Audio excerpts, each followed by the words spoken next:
Magandang araw sa atin lahat mga kababayan, saan man panikin ang daigdig naroon. Dito na naman tayo sa another episode ng ating vlogs, Badong Ratelis po. Pag-uusapan natin ngayon, no? Ito po, si Auntie Claire at ang palasyo ay patuloy po nanlilinlang hinggil po dito sa obvious na pagkakamali po nila, no? Obvious naman po na nagkamali kayo ng inyo pong pahayag hinggil po dito sa pagkakahuli. Ngayon po, inaano na lang nila na yung wordings na lang, yung meaning po nung sinabi ni BBM, malinaw po yan. Di po ba? Okay, pag-usapan din po natin, kasi kahapon tinitignan natin nung sinasabi natin na fake news. Fake news si BBM, fake news yung palasyo. Ano kaya ang gagawin? Completely dininay, parang walang fake news na naganap no? Talagang eto po, napakasimple na lang, napakasimple na lang po nito. Talagang ano na lang po. Okay naman, malakas ba? Okay. Eto pong simple pa lang po tong mga pagkakamali, ayaw nang umamin. Paano po babaguhin yung mga mas malalaking pagkakamali? Salita lang po to Ang ini-expect natin, ako ini-expect ko, magsosorry kaya, hingi na paumanin, kako hindi. Magano lang yan, yung hahayaan lang. Pero yung dininay nyo na hindi nyo sinabi yan, malaki pong kalokohan yan. Okay, pag-usapan rin po, syempre, battle of propaganda po to pagdating po dito sa impeachment. Takang-taka po ako rito sa mga taga-HOR. Parang ang gusto nilang palabasin, dapat hindi raw sumasagot si BP Sara sa press. Dapat daw uma-attend siya roon sa HOR. Hindi siya sa press nagsasalita. Binabanatan niyo siya outside ng impeachment court Nagpapakita kayo ng mga ebidensya outside ng impeachment court, tapos ayaw niyong sumagot si BP Sara. Bakit takot kayong sumagot si BP Sara? Kung katotohanan kasi yung sinasabi ninyo, kayong mga congressman, dapat hindi kayo natatakot na scrutinize yung mga ebidensya ninyo. Ibig sabihin pala, one way lang ang gusto nyo. Gusto lang ninyo, kayo lang yung magsasalita, bawal kayong sagutin. Yung mga, yan po yun. Yung isa, ito po, yung kampo po ni BP Sara, kami pong mga supporters ni BP Sara, ipinapaliwanag po namin sa mga tao. Kayo naman po, ayaw ninyo na magsasalita yung kampo ni BP Sara. Sinasabihan nyo pa na panay daldal. Anong ginagawa nyo ba sa HOR? Hindi ba daldalan din yan? Malala pa nga sa daldalan, nagpapakita kayo ng mga ebidensya na hindi po pwedeng i-scrutinize. Yan po ang mga pag-uusapan natin at iba pa pong balita. Pero bago yan, kung bago ka pa lang dito sa ating channel, mag-subscribe ka na. Dahil ito lang ang tanging channel na may kinikilingan, may pinapanigan. Una sa balita, huli sa impormasyon, kaya ano pang hinihintay nyo? Pindot na. Okay, pag-usapan natin, no? Eto po. Meron lang po akong reaction dito. Eto na naman si BBM, nagsalita na naman. Hindi na umano kumakain at natutulog para sa Pilipino. Sabi po ni BBM, hindi po kami titigil, hindi po kami magpapahinga, hindi na kami natutulog, hindi na nakakakain. Hanggat masabi natin na lahat ng ating kayang gawin ay ginawa natin at naramdaman ng tao. Alam niyo, Mr. President, ramdam po namin yung kapalpakan ninyo. Ngayon, yung mga salitaan nyo pong ganito, nakakadagdag po to sa alalahanin namin. Kung kaya po pala panay kapalpakan ang nangyayari sa atin, kasi hindi kayo natutulog, hindi kayo kumakain. Subukan nyo po matulog, kasi po yung mga walang tulog, aburido. Yung mga walang tulog, hindi po nakakapag-isip ng maayos. Iwasan nyo po kung ano man yung inyong, kunwari, mahilig kayo sa kape, kaya hindi kayo nakakatulog. iwasan nyo magkape para makatulog kayo. Ngayon, kung may mas malala pa sa kape kayong tinitira o iniinom o sinising o tinitira, aba iwasan nyo po. Hindi po ba? Panahon na para kayo matulog. Pag hindi na po kaya, no?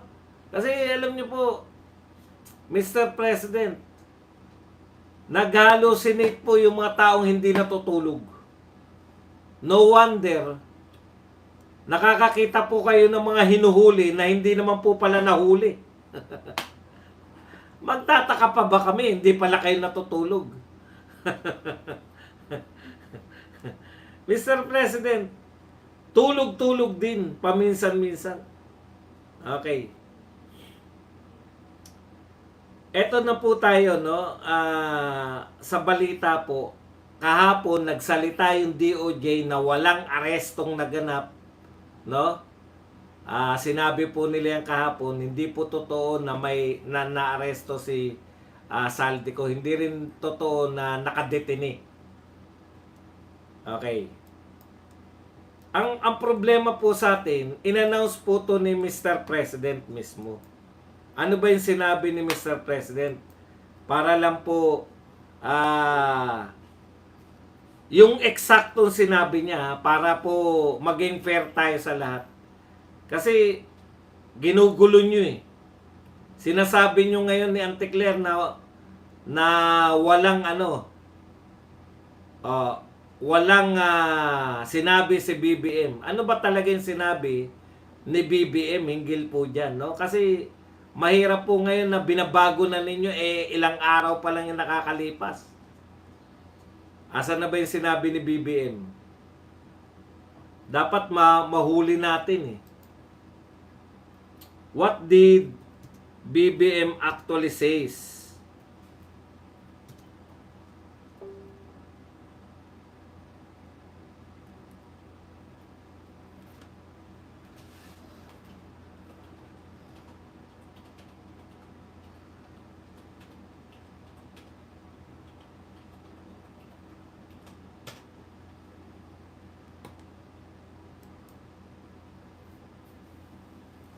Okay, eto po mismo yung sinabi ni BBM.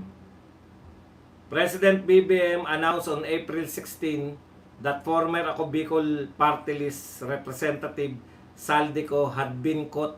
Nahuli na si Saldico. The Department of Justice later clarified that arrest may not be technically correct term. Okay. So ito po yung sinabing nahuli na at saan po naroon si Saldico ayon po kay BBM. Nakahawak po ng check. Asa na ba kasi yung lintik na? Hindi ko makita yung kasunod eh. Pagkatapos niya sabihin yung nahuli na si Saldico, ano yung sinabi niyang kasunod, di ba? Parang hawak ng otoridad ng Czech Republic. Pero gusto ko kasi yung totoo, yung sinabi niya mismo. Teka lang ha. Okay.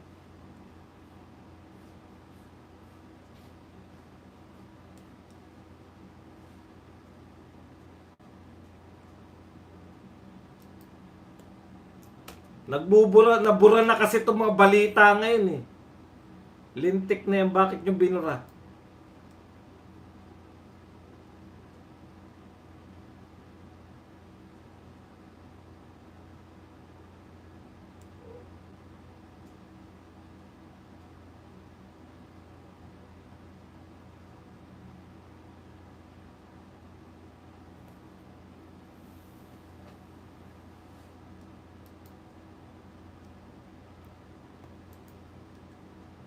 Binura na nila yung... Wala, nawala na.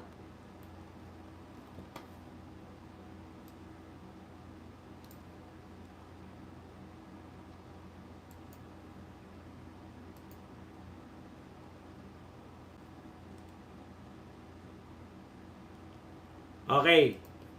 So, dito na po tayo yung ngayon na.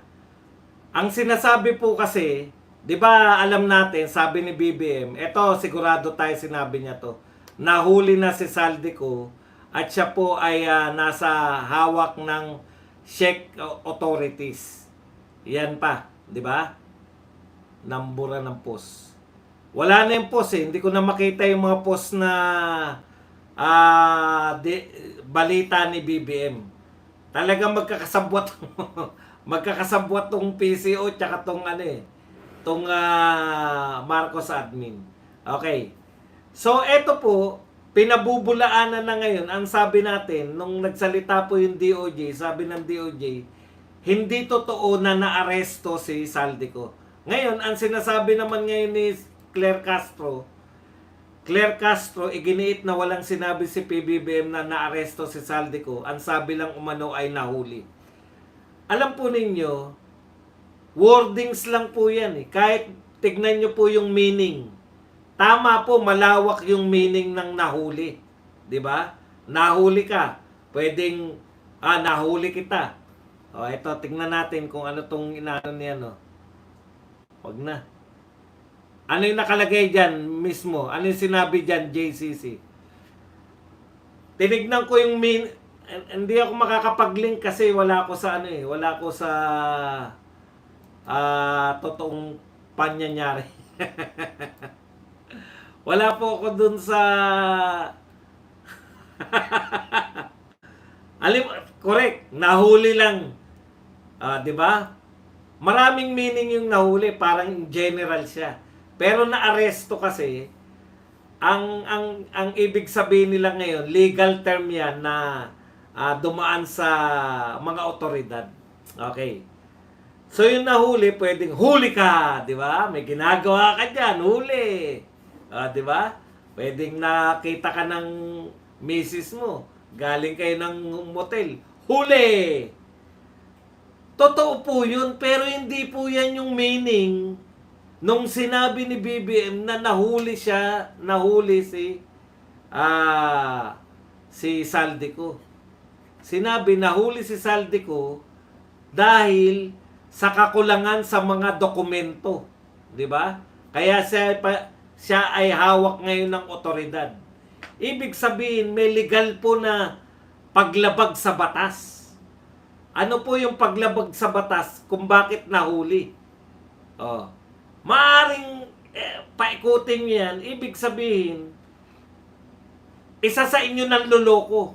Ibig sabihin, yung sinabi ng DOJ na hindi na aresto, nangangahulugan po ba yun? Nahuli pero hindi na aresto? Niloloko nyo lang lalo yung mga tao eh. Sa meaning po niyan, ibig sabihin, generally, malaki yung meaning na nahuli. Pero yung dito po sa kaso ni Saldico, ang meaning po dyan ng nahuli at naaresto, pareho lang.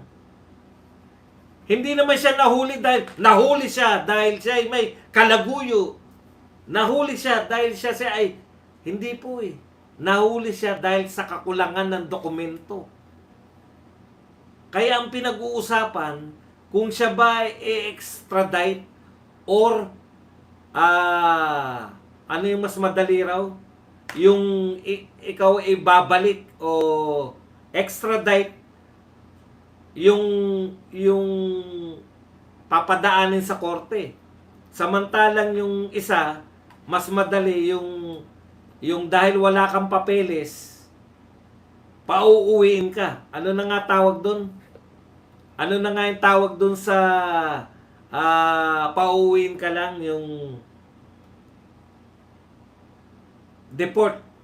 Di ba yan yung pinag-uusapan natin? Kung ibang meaning ng nahuli sa arrested, hindi po ibig sabihin, hindi po natin pag-uusapan yung extradition at deportation. Huwag niyong binubola yung tao. Napaka-literal nyo naman. Ang literal naman nung wala raw sinabi si BBM na na-aresto. Ang sinabi niya lang daw nahuli. Ano po pagkakaiba? Broader yung term ng nahuli. Maraming meaning ng nahuli. At isa po sa meaning na nahuli, na aresto.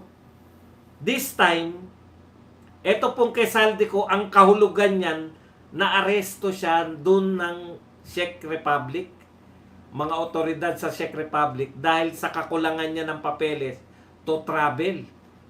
O, di ba? Kaya nga diyan pumasok yung, akala ba namin meron siyang Portuguese passport? Bakit siya huliin sa kakulangan ng papeles? Ang dami pong kasinungalingan eh. Panay kasinungalingan. Dito po sa gobyerno na to, normalidad lang po yung magsinungaling.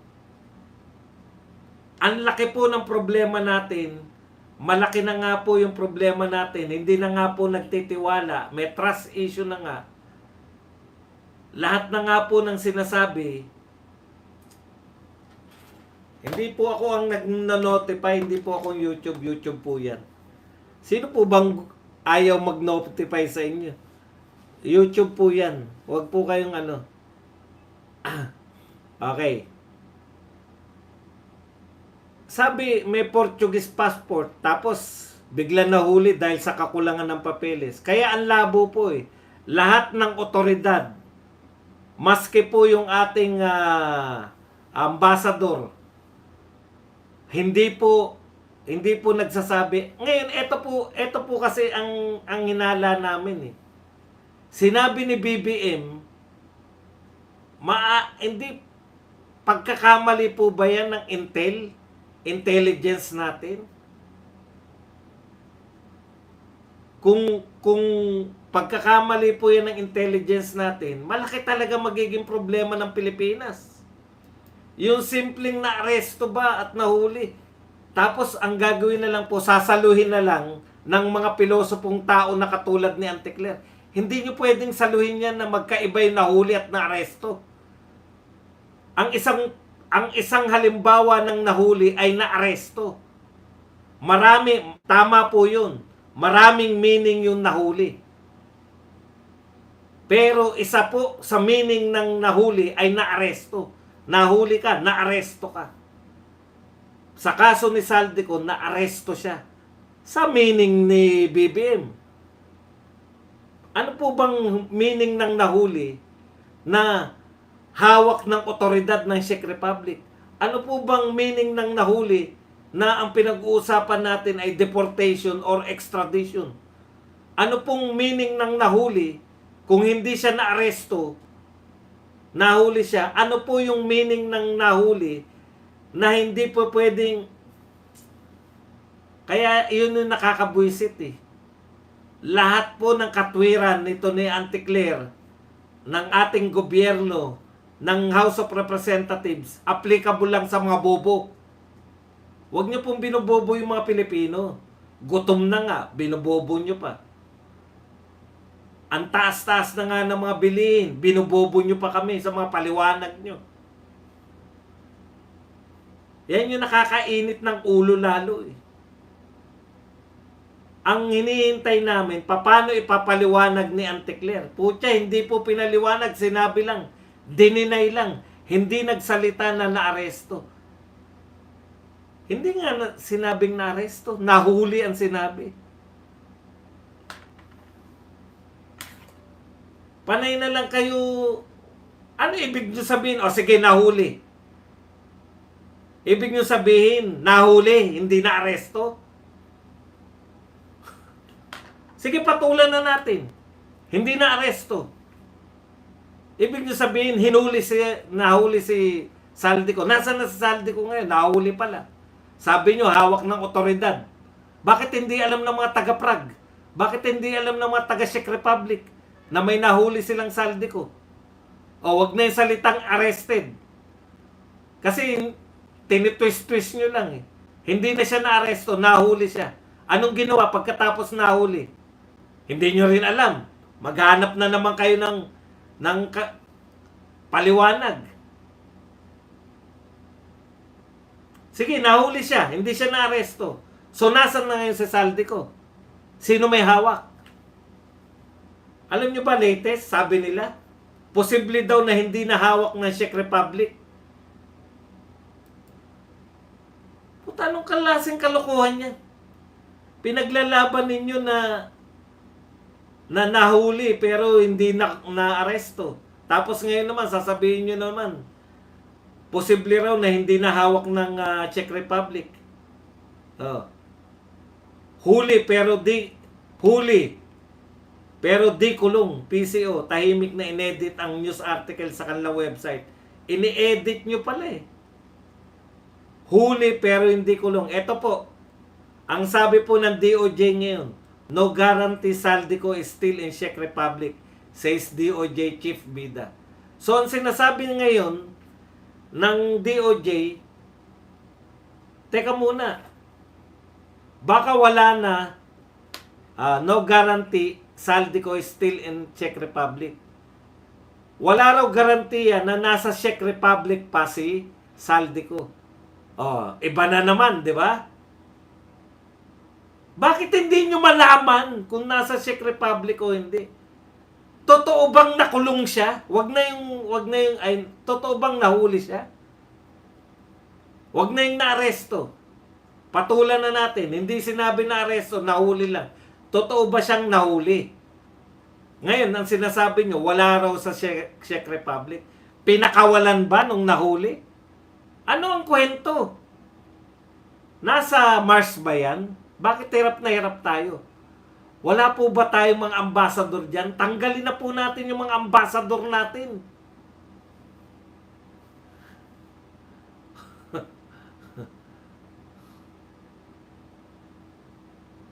Dito po, pinapakita lang dito kung gaano kasinungaling tong, alam niyo po, ang sinungaling, ano yung kasabihan natin? Ang sinungaling kapatid ng magnanakaw. Dito po sa kaso na to, ang mga sinungaling, mga magnanakaw. Sanay na sanay magsinungaling, walang alam nyo, iniisip namin, pinagtatawanan namin kahapon ha. Paano lulusutan ni Antikler yan? Sabi ko. 'Di ba? Sa birada kahapon. Sige nga, ano ang isasagot diyan ni Antikler? Nagdeklara ang DOJ, hindi na aresto.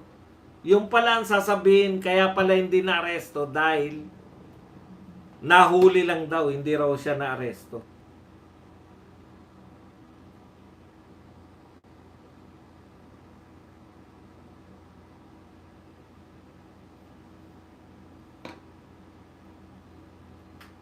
Ngayon, eto po, no guarantee Saldico is still in Czech Republic. Sabi ng DOJ. So, wala na raw siya sa Czech Republic. Hindi na nila alam kung nasan na. Di ba? Simple pa lang po yan kung may nahuli ba o hindi. Wala pa po yung mga magnanakaw ba si Martin o hindi. Magnanakaw ba si BBM o hindi? Yan ba namang nahuli o hindi? Ano po ba yung... Kung nagkamali kayo, sabihin nyo na nagkamali. Fake news na kayo eh. Pumapalag pa kayo. Kawawa yung mga vlogger na balak nyong kinakasuhan ninyo. Kakasuhan nyo yung vlogger dahil sa fake news. Ipapaliwanag ko lang po ulit. No? Baka yung iba sa inyo hindi naman nanonood ng Birada Agila. Ang sabi ko po sa Birada Agila, ang pagkakaiba po ng mali yung pagpapahayag ni Pangulong Marcos at saka maling pagpapahayag ng mga vlogger, malaki po pagkakaiba. Si BBM po, binabudgetan natin ng bilyon-bilyon para magkaroon siya ng intelligence fund, confidential fund. Intelligence and confidential fund ni BBM, bilyon-bilyon. Kung yung simpleng, kasi aminin natin, hindi naman po nagpunta si BBM sa Czech Republic eh. Yan po ay intelligence na nakarating sa kanya. Binigay po sa kanya yan, sinabi, nahuli si Saldico, hawak ng Czech Republic. Agad-agad, binalita, kasi sabik sa mga magagandang balita eh. Ano po pagkakaiba? Gumagastos tayo, pera ng taong bayan niyang intelligence eh. Tapos mali. paano tayo nakakatiyak ngayon na yung mga sinasabi ninyo na panggigipit sa atin ng China dyan sa WPS ay totoo rin? Kasi inuudyokan yung magalit yung mga Pilipino sa mga inchik eh. Tandaan po ninyo, ang gera ngayon, panay mga missiles na. Udyok kayo ng udyok, magalit kayo sa inchik, magalit kayo sa inchik. Yung mga numero unong ng udyok na yan, may mga passport po sa ibang bansa. Anytime na magkagulo, tayo, iwan tayo, sila, goodbye Philippines na. Paano kami makakatiyak na tama yung mga impormasyong pinaparating nyo sa amin? Samantalang pag nagsalita yung China, ayaw namin ng gulo, ayaw namin. Oh, di ba? Nakakatakot. Si Saldi ko nga, hindi maamin eh. Anong pagkakaiba uli ng nahuli at na aresto? Wala. Pareho yun. Sa kaso ni Saldi ko, na-aresto siya, nahuli siya, pareho. Sa ibang pagkakataon, iba po yung nahuli. Nahuli ka. May ginagawa kang kalokohan dyan. Bakit amoy Sonrox tong kwarto mo? May ginagawa ka dyan, Father Flavi. Nahuli. Eh, hindi naman yun yung depende sa gamit yung nahuli. Yung nahuli, pwedeng maraming meaning, pero sa meaning nito, nahuli ay naaresto. Hindi naman po sinabing kulong eh. Hindi naman namin sinasabing nakulong siya. Ang sinasabi, hindi raw na-aresto. Oh. Hawak ng otoridad, hawak ng Czech Republic. Ngayon, ano na sinasabi? Kaya nga, depende nga sa sitwasyon. Pero eto, walang depende. Sinabi nga, nahuli si Saldi ko, hawak ng Czech Republic. Huwag nyo nang pangatwiranan. Yung kabubuhan, huwag nyo dalhin dito.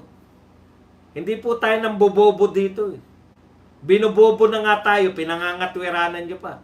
Ibig nyo sabihin, may ibang meaning yung nahuli si Saldi ko? Ano yung nahuli? Nakita lang? Nakita kita ha?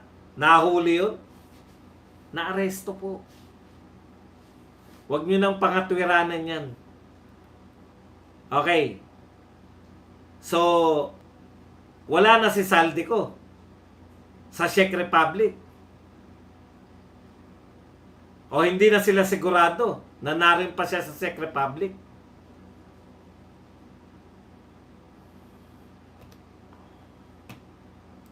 Ngayon, eto po masakit eh. Nababalitaan natin, sinasampahan ng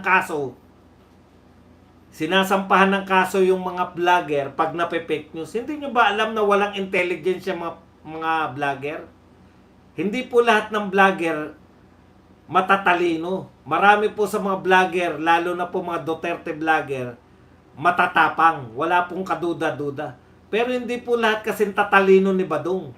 O hindi po, wag nyo na po isipin na, yabang naman ito. Wag na isipin nyo na lahat. Wala na akong pakialam. Iba-iba po yung level ng aming katalinuhan. No? Ang point ko lang, yung vlogger, nakita niya sa social media. Nakita niya sa social media. Binalita niya.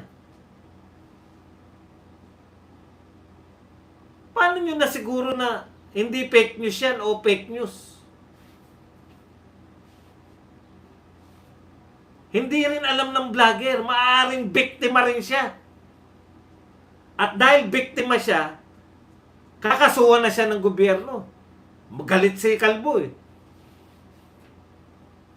Bakit nyo kakasuhan yung vlogger? Wala namang intelligence pa dyan para malaman niya kung ano yung totoo at hindi.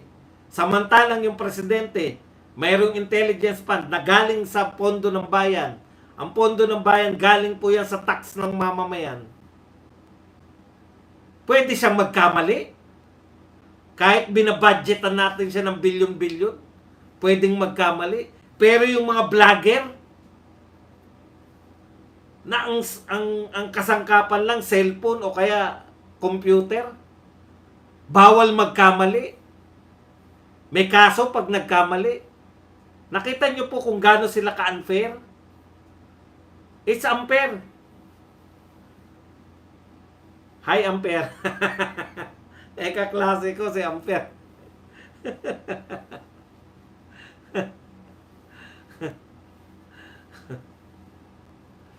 Yung may bilyon-bilyon na pinupondohan ng taong bayan, pwedeng magkamali anytime. At kakatwiranan lang na hindi naman yan yung sinabi. Pero, yung vlogger na walang bilyon, hindi nyo pinupondohan yung mga vlogger. Sariling sikap. Magkamali. Biktima din ng fake news. Na ang may kasalanan, kayo. PCO. Kasalanan nyo yan eh. Hindi kayo magbalita ng maayos. Ang tanong, bakit hindi nagbabalita ng maayos?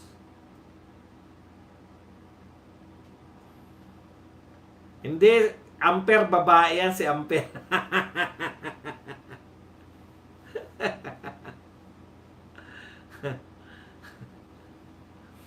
Kaya wala kayong karapatan na manghuli ng mga vlogger kung kayo mismo pwedeng magkamali. May billion budget pa kayo, nagkakamali kayo. Yung mga vlogger, bawal magkamali. Okay, punta na po tayo rito sa isa pang balita. Ito po, eto sila rin. Maganda po yung sinabi ni maganda sa totoo, magaling yung abogado na babae, no, ni BP Sara. Sabi niya, sa lahat po, no, yung pong naglalabas ng ebidensya, wala pong hindi po katanggap-tanggap pag maglalabas ka ng ebidensya. Hindi katanggap-tanggap yung ebidensya na yan. Kahit na gaano pa yan ka, yung sinasabi nila na ang lakas-lakas ng ebidensya. Wala pong katotohanan ng isang ebidensya kung hindi po yan dumaan sa scrutiny. Yan po, lahat ng abogado alam po yan. Kaya po, sabi na nga sa inyo, ang malilin lang po ng Justice Committee. Kaya yung forma nila na hearing kunwari, yan po ay hearing para manira kay BP Sara. Para siraan si BP Sara. Para si BP Sara, hindi lang po simpleng siraan, para po si BP Sara ay bumagsak yung kanyang popularidad. Ang ganda nung sinabi na yun, sa legal po, hindi po katanggap-tanggap anumang ebidensya na hindi dumaan sa scrutiny. Ngayon, alam na po natin yung hearing, hindi po pwedeng dumaan sa scrutiny. Hindi mo pwedeng questionin yung ebidensya. Diyan po, sa nagaganap ngayon, bawal questionin yung ebidensya dyan. Kahit nga kakampi nila yung nagtatanong eh. Papaalalahanan sila, hindi po tayo pwedeng i-challenge yung ebidensya. Pakikinggan lang nila. So, hindi po yan katanggap-tanggap na ebidensya hanggat walang nag-i-scrutinize. Kaya po, para saan po yung pagpunta riyan ni BP Sara kung di rin naman nila i-scrutinize? Diba? Kaya gusto nilang ayain dyan si BP Sara, dalawang klase. Una, para ikatwiran nila, kinilala nga kami ni BP Sara, katunayan umaten siya. Para mawala na yung pagsasampa ng kaso ni BP Sara sa Supreme Court. Kasi kinilala po kami Supreme Court, to. Umaten po si BP Sara. Ikalawa, para ipahiya siya ng harap-harapan. Huwag niyo na pong ambisyonin. Nauna na po, may utak po si BP Sara eh. Tandaan po ninyo, ang kaya nyo lang linlangin dyan sa House of Representatives, yung mga bobo. Kaya hindi nyo malilin lang, nagtataka sila. Lahat na. Kita nyo sinabi ni Trillanes. Grabe talaga, mga kulto talaga yung mga kulto talaga yung mga follower ni Digong. Kahit siguro makabaril pa sa EDSA ang mga Duterte, hindi pa rin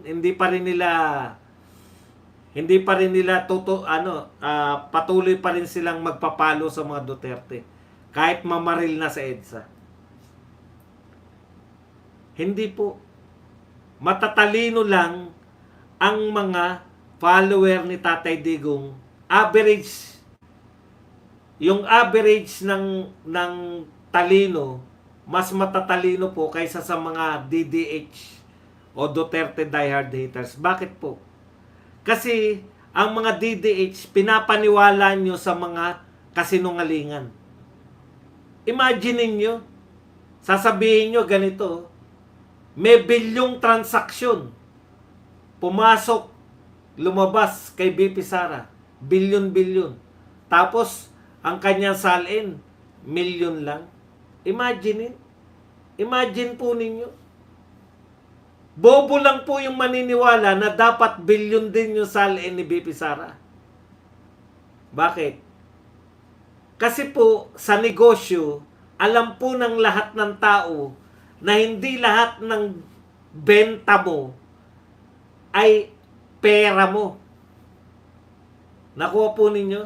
Hindi lahat ng benta mo ay kita mo. Kung hindi mo kita yan, hindi mo asset yan. Kaya sabi nila, bilyon ang dumaan. Bakit naging bilyon in the first place? Kasi sinimulan nila 2005. 2 dekada. Milyonaryo na si BP Sara noong 2005. Milyonaryo pa rin siya hanggang ngayon. Sino ang pwedeng maniniwala dyan? Yung madaling utuin. Yung mga uto-uto. Yan po yung mga DDH, yung mga Duterte diehard haters. Mga uto-uto po. Kasi sinabi lang, bilyon-bilyon ang pumasok sa bilyon-bilyon ang pumasok sa account ni BP Sara. Tapos, sa salin, milyon lang. Ano po ibig sabihin ng pumasok? Pag pumasok po ba, bawal nang lumabas? Pwede. Eto na lang po. Naisip ko lang po yung pumasok at lumabas. Ibig sabihin, yung SM malapit sa inyo, may SM na malapit sa inyo. Pag nagbilang po kayo ng taong pumasok doon sa SM,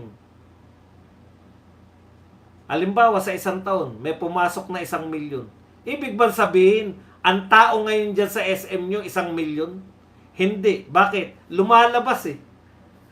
Pag alas 10 na, lumalabas na eh. Hanggang alas 10 lang eh. Di ba? Yun yung gusto nila. Palabasin. Na pag pumasok sa account nila BP Sara, pera na nila yun. Kaya kung bilyon ang pumasok, bilyon ang pera nila. Paano yung lumalabas? Hindi na natin sasabihin yan. Kasi nanlilil lang nga tayo. Yun po yung kaya po sinabi ng abogado ni BP Sara, dapat para maging katanggap-tanggap ang isang ebidensya, dapat dumaan siya sa scrutiny. Sino nag-scrutinize kay Bobby ng AMLAC? Wala. Bawal i-scrutinize kasi hindi naman korte yan eh. Hindi naman trial yan eh. Bawal mong questionin kung totoo ba yung ebidensyang nilalatag nila o hindi. Kasi hindi pa korte yan.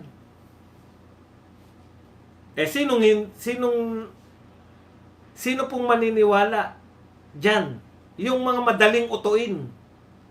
Pero tayong mga hindi na uuto, kaya nagtataka sila, bakit number 1 pa rin si Duterte, si Sara Duterte? Okay. Ngayon, sa usapin ng dapat bang pagtiwalaan, eto po alam niyo po ang tiwala, kahit sa pag-ibig yan, di ba? Tanga ka na lang kung niloko ka na, pinatawad mo, niloko ka pa uli, papatawarin mo pa uli. Ang tanga-tanga mo, kung sa pag-ibig, 4 na beses ka nang niloko, 5 beses mong pinatawad. Tapos sa angal ka na, niluloko ko. Paano? Paulit-ulit. yung tao po na minsan nanloko, may tendensiya po yan na manloko pa uli. Lalo na kung hindi siya nagkaroon ng masamang, hindi siya naparusahan sa kanyang panluloko. Tignan nyo, Trillanes ang basehan ninyo. Tinablan na nila si Madriaga, di ba? Hindi na po pinagsasalita, wala na pong speaking engagement, wala na pong mga pagtatanggol kay Madriaga. Ang daming kasinungalingan.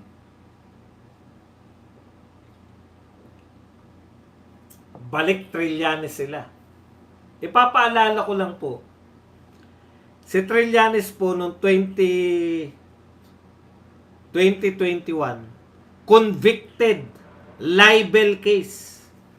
Convicted ba dong? Convicted? Oo, convicted siya. Sinampahan siya ng libel ni Binay. Convicted na patunayang nagkasala. Ano ba yung libel?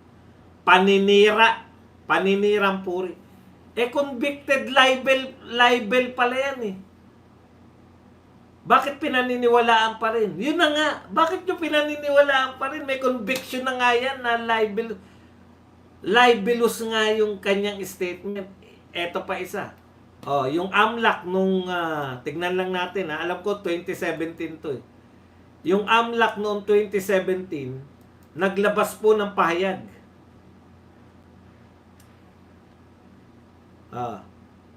Ano yung pahayag ng AMLAC? Na sila po ay hindi galing sa AMLAC yung ebidensya na pinapakita ni Trillanes. May sulat po galing sa AMLAC noong 2017. Nadalawahan na kayo na ito ay hindi. Ito, ang taong to ay hindi nagsasabi ng totoo. Dalawa na po. Yung isa korte, yung isa sulat ng AMLAC. Na yung sinasabi niya na mga papeles ay hindi galing sa kanila. So, may dalawang panyanyari na po na si Trillanes ay napatunayang nagsisinungaling. Di ba? Doon po sa libel, convicted siya ron. Na-convict ka pala. Buti sana kung na-convict siya sa ibang kaso. Kaso libel eh. Paninira eh. Kung meron na po siyang tendency, bakit po siya? Kaya po ang una, sa pag-scrutinize po ng ebidensya, kanino galing yung ebidensya na yan? Katiwa-tiwala ba yung nagsasalita ng ebidensya? Wala bang nakaraang kaso yan na siya ay nanloko ng kapwa? Wala bang nakaraang kaso yan na nagsinungaling? Ganun po sa korte, hindi lang po ebidensya yung inatake. Maski po yung nagtetestimonya. Bago natin yan, ikaw ba, di ba may libel ka ng kaso? Convicted ka ba rito o hindi? Convicted po ako, pero, convicted pala, ladies and gentlemen, yan po ba ang paniniwalaan natin? Sa isang banda, may kaso po bang libel si BP Sara? At na-convict na ba siya? Sa kasong libelo?